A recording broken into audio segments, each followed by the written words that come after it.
We're excited to tell you about a program that we've developed and are going to be launching here pretty soon.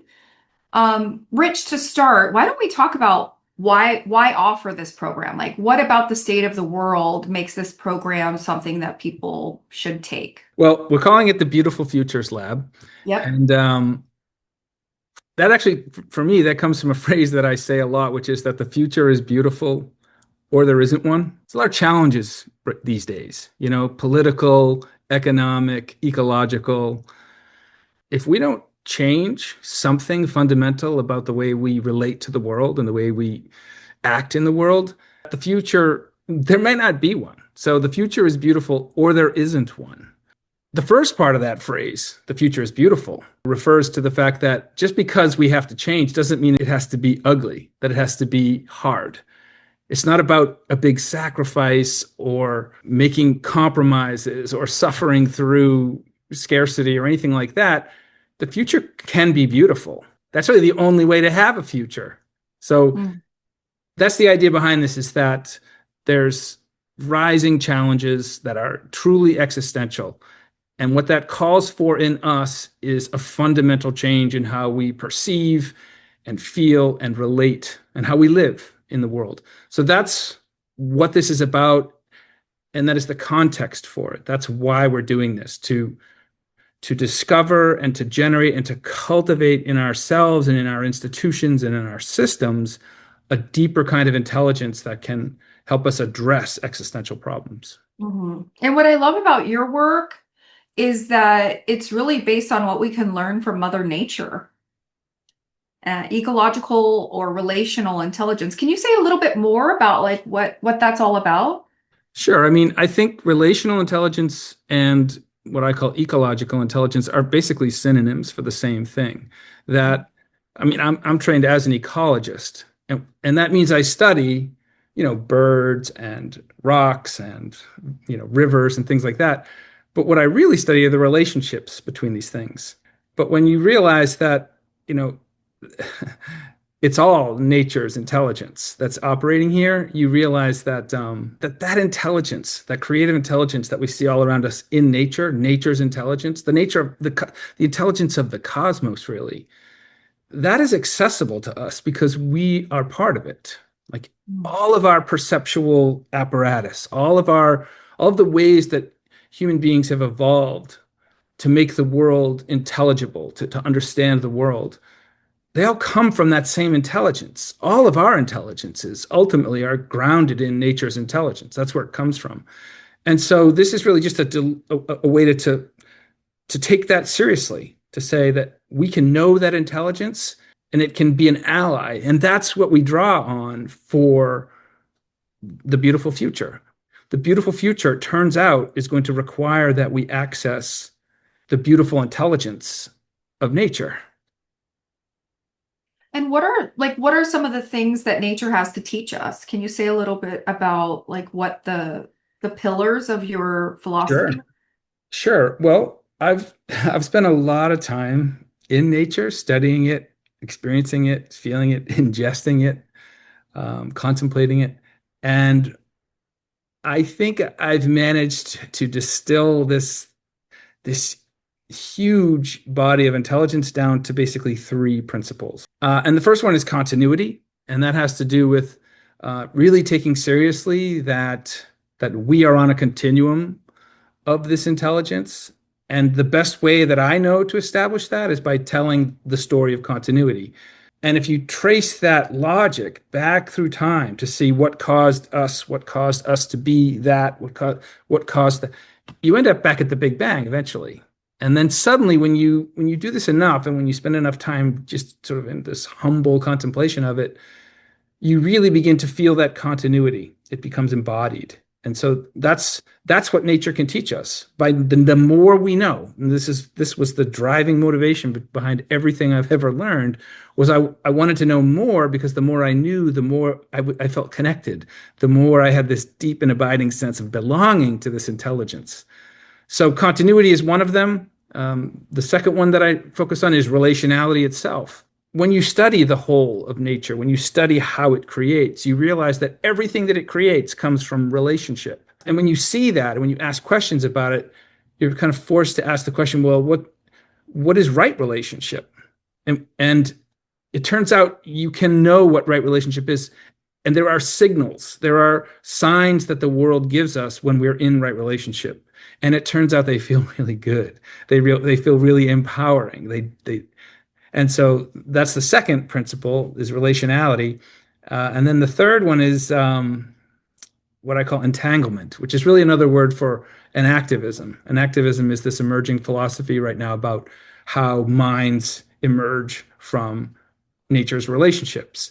As you think about these things and as you engage with nature, you begin to realize through continuity and relationality that your consciousness itself, your sense of identity, the voice that you hear in your head of that's yours actually emerges from this field of relationships. It's deeply entangled with it. So how we think and what we think of as the material world are inextricably entangled. And so these are the deep principles, but it takes a long time to sort of explore them, to hear the story of nature, to feel the right relationalities that we're a part of every day, and the wrong, or let's say not right relationalities. And then to understand that the most intimate thing about us, which is our sense of consciousness, our sense of self, is also inextricable from that intelligence.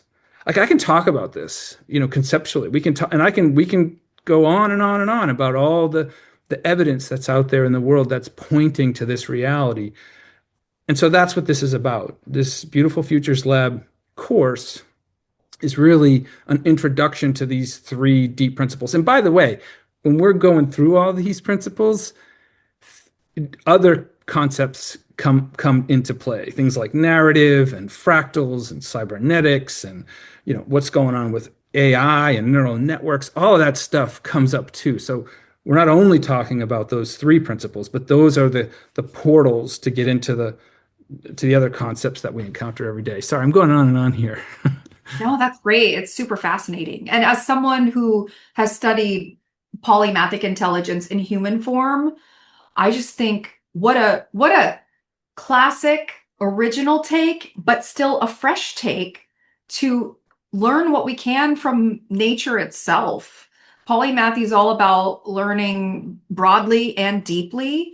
And yeah, I think in our society, in our modern society, somehow we've gotten kind of detached from nature, but there's so much we can learn from it. I really want to learn how do you see this integrating or dovetailing with your work? Like, what do you see in your polymathic research that's resonant with what I've been talking about? Hmm. Well, just continuing to learn, like not getting stuck in one rigid way of thinking, but there's a saying from the Tao Te Ching um that basically life is, and I'm gonna not get the verbiage exact, but that flexibility speaks of life, like a tree that flexes in the wind, but rigidity speaks of death. And so I think there's something Nice. like our consciousness needs to stay awake and it needs to continue learning and unlearning and relearning rather than getting stuck. And so I think Mhm. that kind of resonates with some of what you were talking about. And I think nature is very complex and interrelated. And we have in the modern world, we've made silos and industries and departments, and we've sort of Disciplines. fractured, Yeah. yeah, we fractured knowledge. And now, I mean, I personally think the age of specialization caused a meta crisis, a global meta crisis, because whole industries didn't and whole nations didn't really think about cascades and domino effects. Everyone put their blinders on. We were literally told, put your blinders on, focus, specialize, be expert. But what that really meant is be robotic, cage your consciousness, be controllable and stop seeing the whole picture. And nature itself is complex and interrelated and a whole thing. It's even at who knows if it ever ends. Yeah. That from what I can see about Mother Nature is that complex systems exist nested inside other complex systems up and down. The human body itself, Totally. is Mother Nature, right? And more than half of the DNA in my meat suit is not my DNA. Mhm. Like even my body is a whole universe. Our internal mind space is, got lots of different parts, internal Yeah, family systems. you see, you're inherently talking about all these things. You're talking about the continuities, and you're talking about the entanglement there when you talk about the mind. So, yeah, Yeah. I'm really excited to discover the resonances. Yeah, I mean, I think this will be the first time that anyone's ever connected ecological intelligence with polymathic intelligence, but I think there's a lot of overlap and a lot of interrelation there. And one of the things that really matters to me as well is um, I want to offer something practical and powerful. And so I really love this idea of like learning about ecological intelligence and then applying it to real world challenges. And that's what this program, maybe we should talk about that next Yeah. is, So, how do you think, how is that going to be designed into the course itself? yeah, so what people can expect from each from the program is we would meet periodically and we would learn about a pillar or a tenet of ecological intelligence. We'd have a discussion about it. And then we would have what I call a polymath laboratory session. And so what that is one person sharing a challenge, very briefly, like a challenge, a problem they are not quite sure how to resolve. And then I would facilitate a group discussion with different people there, bringing different disciplinary lenses, different backgrounds. And you, of course, bringing the ecological intelligence lens. And through the power of questions, we would help the person with the problem really think expansively and holistically and Mhm. learning from Mother Nature to Mhm. come up with a practical game plan. So every person in the program would walk away with a very customized plan for how to address a problem they're facing at work or in their life. And so this laboratory that I've created is a way to do that in a practical way. Great. I love it. Sounds like it integrates really well. Yeah. And it might be helpful too for anyone who's interested in potentially taking the program if I review kind of the learning objectives for the Yeah. program. Like, so the learning objectives for the program are as follows. By the end of the program, participants will understand the core principles of ecological intelligence with Dr. Rich Blundell, who's an expert in it. Recognize how those principles apply to human relationships, work, and decision making. Participants will experience what it feels like to think with nature, not just about it, but like thinking like nature thinks. Learn a disciplined, inquiry based approach to complex problem solving, which is that polymath laboratory I talked about, and gain practical movement on a meaningful life or work challenge. It's very customized to what you're facing. Develop greater relational awareness and systems literacy, and build trusted relationships with other thoughtful humans. So I'm really excited to offer this program. I think it's going to be a good experience and really insightful and personally powerful for what people can get out of it. If I It might just broaden that out a little bit to say, and this goes back to the existential crises that we mentioned at the beginning, that dealing with these crises and sort of growing and surviving them and thriving through them is going to require like deep new sources of intelligence. Mhm. And that's a kind of leadership. And so what I'm hoping is that people will come to this from different disciplines, with their own expertise. But through this process of coming to understand their life and their work in the context of nature's intelligence, they will update their expertise to deal directly with those existential problems. That's how we're going to get out of this mess. And this way of understanding and relating to the world is the necessary intelligence for dealing with this crisis. So that's just another thing that I hope people will get out of it. Yeah, that makes a lot of sense. I should mention that it is an online program, but there is an optional in-person residency with Dr. Blundell. Do you want to speak about that, and just in case anyone decides to sign up for that as well? Sure. Well, the idea here is that, I mean, this is still in development right now, but what I'd like to do is, because, we can do this virtually and we can get deep conceptual engagement.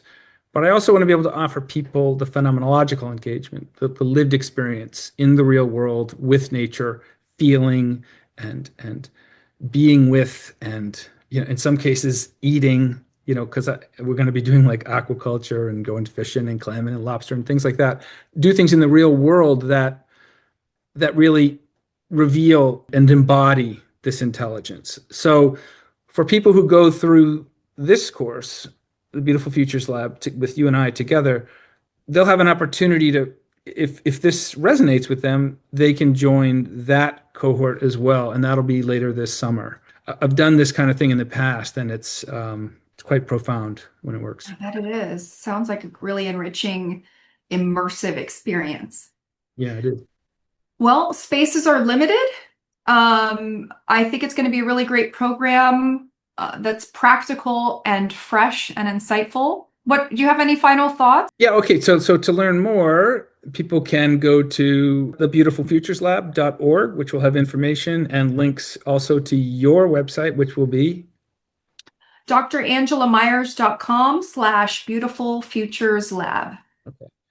So yeah, I guess that's the way to learn more and sign up. Sounds good. Thanks, Angela. Thank you.